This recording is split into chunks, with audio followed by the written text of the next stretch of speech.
श्री स्वामी समर्थ. माझ्या व्हिडिओमध्ये सर्वांचं स्वागत आहे. श्रावणातील शेवटचा म्हणजेच 5वा सोमवार आलेला आहे. बघता बघता श्रावण महिना संपत आलेला आहे आणि हा 5वा सोमवार उद्या आहे आणि उद्या सोमवती अमावस्याही आहे. हा अतिशय सुंदर योग आहे. त्यामुळे या दिवशी अभिषेक कसा करावा, शिवमूठ कोणती आहे आणि तुम्ही जर रुद्राभिषेक करत असाल तर त्याला दहीभाताचं लेपन उद्या कसं करावं आणि आपण कोणकोणत्या सेवा कराव्यात आणि शिवामूठ कशी व्हावी याबद्दलची सर्व माहिती मी आज या व्हिडिओमधून सांगणार आहे. सर्वप्रथम तुम्ही जर केंद्रात जात असाल तर तुम्हाला तिथे रुद्राभिषेकाची सेवा करायला भेटेल किंवा त्या सेवेला तुम्ही आवर्जून जा. कारण जर तुम्ही केंद्रात जात असाल तर तुम्ही तिथे रुद्राभिषेक होतो. कारण की सामूहिक सेवेचे खूप महत्त्व असतं. सामूहिक सेवा केल्यामुळे आपल्या मागील जे दुःख दारिद्र्य असतं ते कमी होतं. त्यामुळे ज्यांना शक्य आहे त्यांनी उद्या केंद्रामध्ये रुद्राभिषेक असतो त्या रुद्राभिषेकाला नक्की जावं. ज्यांना जमतं त्यांनी तर नक्की जावं. आणि दुसरी गोष्ट म्हणजे तुम्ही रुद्राभिषेक जर घरी करत असाल, काहींनी 21 रुद्राभिषेकाची संकल्प सोडला असेल आणि काहींनी 40 दिवसांचा रुद्राभिषेकाचा संकल्प सोडला असेल, त्यांनी केंद्रात जर सेवा केली तर ती सामूहिक सेवा झाली आणि तुम्ही जे संकल्प सोडला आहे ती सेवा वेगळी झाली. म्हणजे अशा 2 सेवा वेगवेगळ्या आहेत. त्यामुळे 40 दिवसांच्या रुद्राभिषेकामध्ये जर उद्या तुम्ही केंद्रामध्ये गेला आणि तिथे जर रुद्राभिषेक केला तर ती सेवा त्यामध्ये धरली जात नाही. म्हणून घरी आल्यानंतर आपण पुन्हा रुद्राभिषेकाची सेवा करायची आहे. केंद्रामध्ये दहीभाताचं लेपन केलं जातं बघा. ते लेपन कसं केलं जातं हे तुम्हाला बघायला भेटेल. म्हणून जर तुम्ही नवीन असाल, तुम्हाला माहीत नसेल तर उद्या आवर्जून तुम्ही केंद्रात जावा.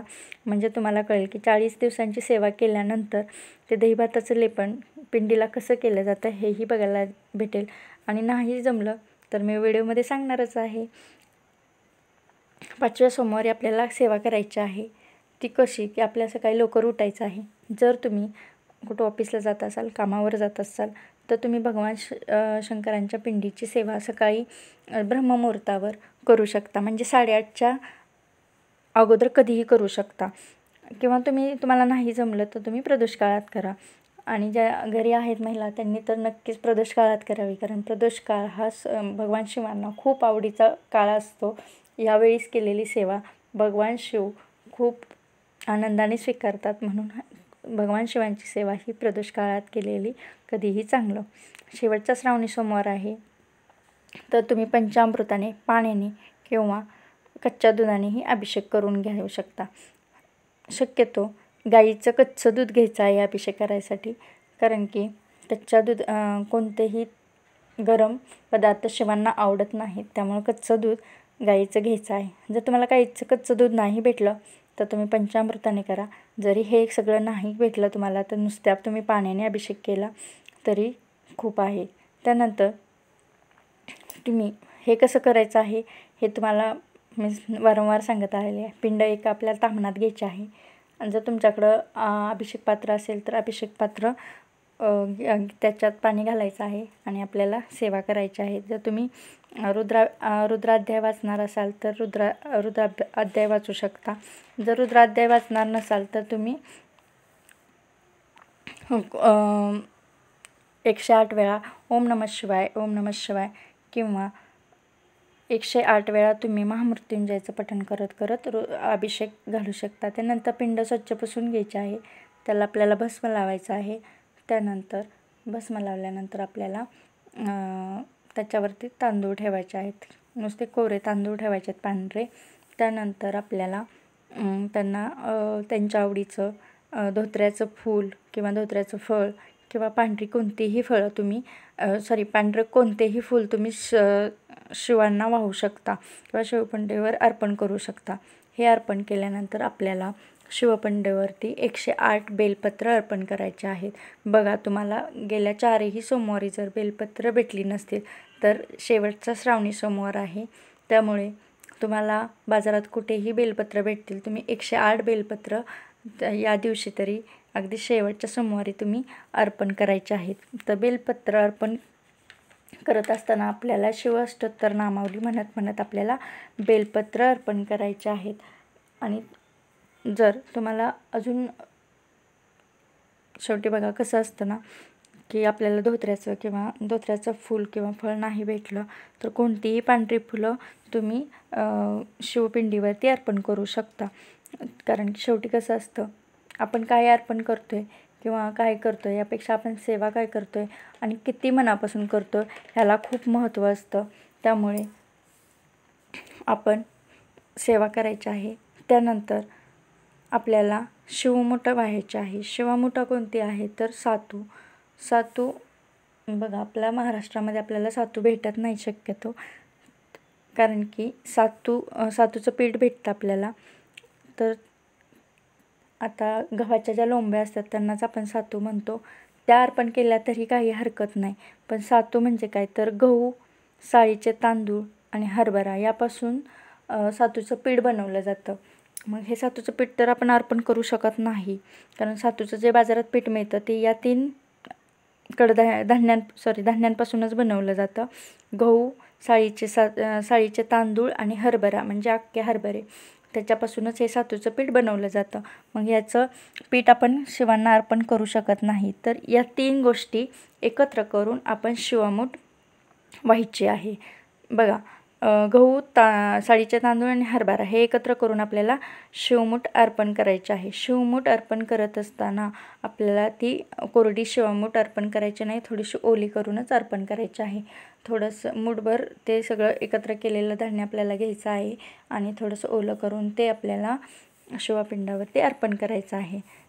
ते शिवपिंडीवर अर्पण करत असताना आपल्याला म्हणायचं आहे, शिवा शिवा महादेवा, माझी शिवामूठ ईश्वरा देवा, मनातल्या सर्व इच्छा पूर्ण कर रे देवा.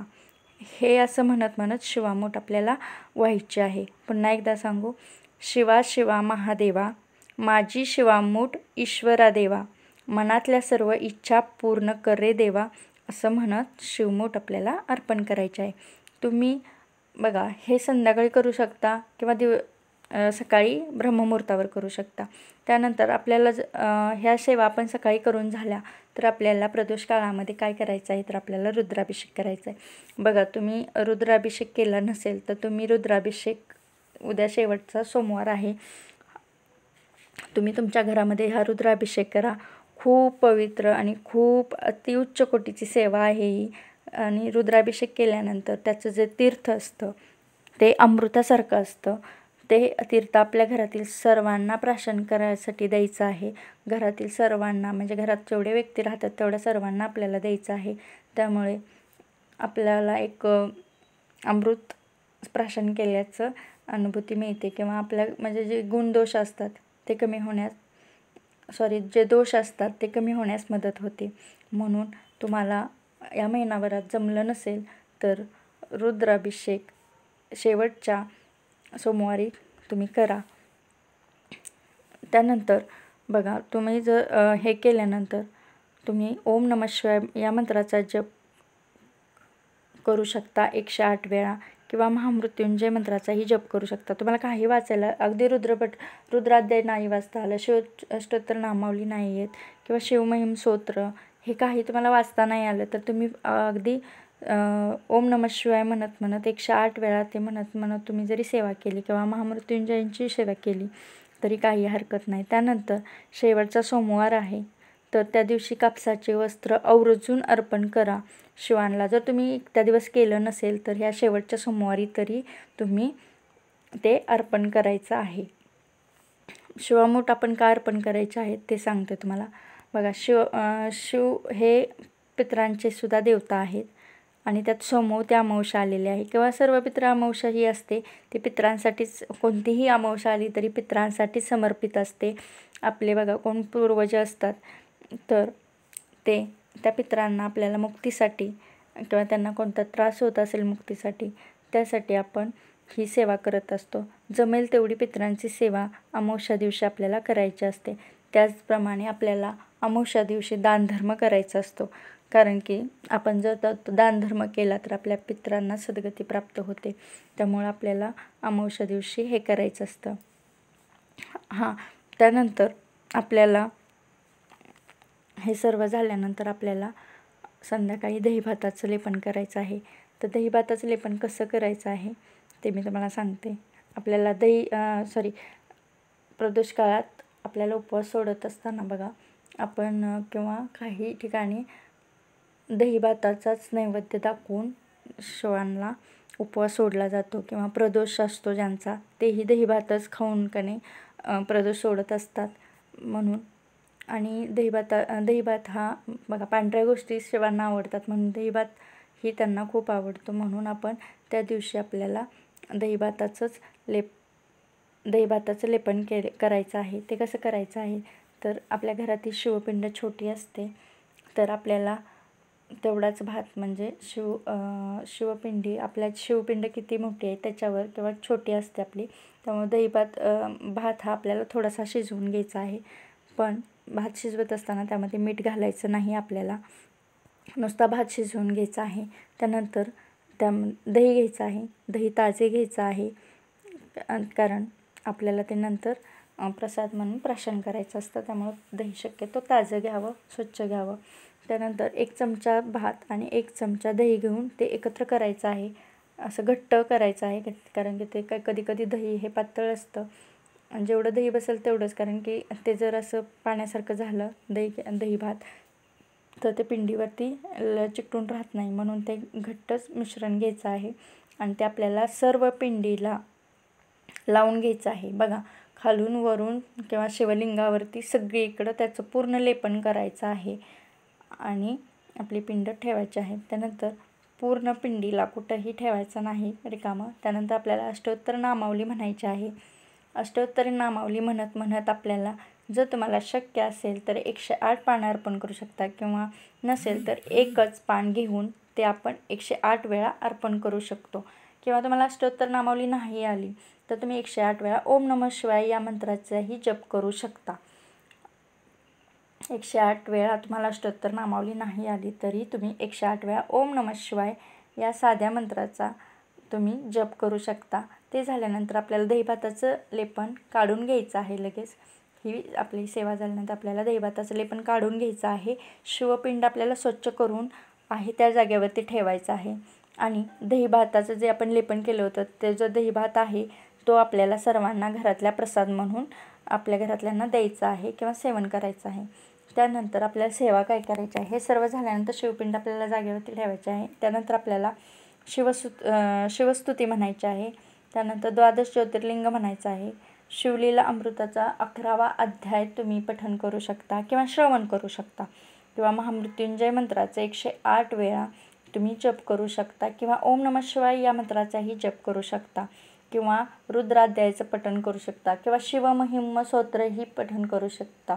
म्हणजे तुम्ही ह्या दिवशी तुम्ही या सेवा करू शकता. अशा प्रकारे आपण श्रावणातला शेवटचा सोमवार साजरा करणार आहोत. यातील तुम्हाला जमेल तेवढ्या तुम्ही जेवढं शक्य असेल तेवढ्या सेवा करा. ज्या सेवा आपल्याला जमत नाहीत त्या आपण श्रवण करू शकतो. त्यानंतर आपल्याला आपल्या सेवा पूर्ण झाल्यानंतर आपल्याला कापूर आरती करायची आहे. जी तुम्हाला कोणतीही शिवांची आरती आवडत असेल ती तुम्ही करायची आहे. अशा प्रकारे आपण हा सोमवार साजरा करणार आहोत. माहिती आवडली असेल तर लाईक करा, सबस्क्राईब करा. श्री स्वामी समर्थ.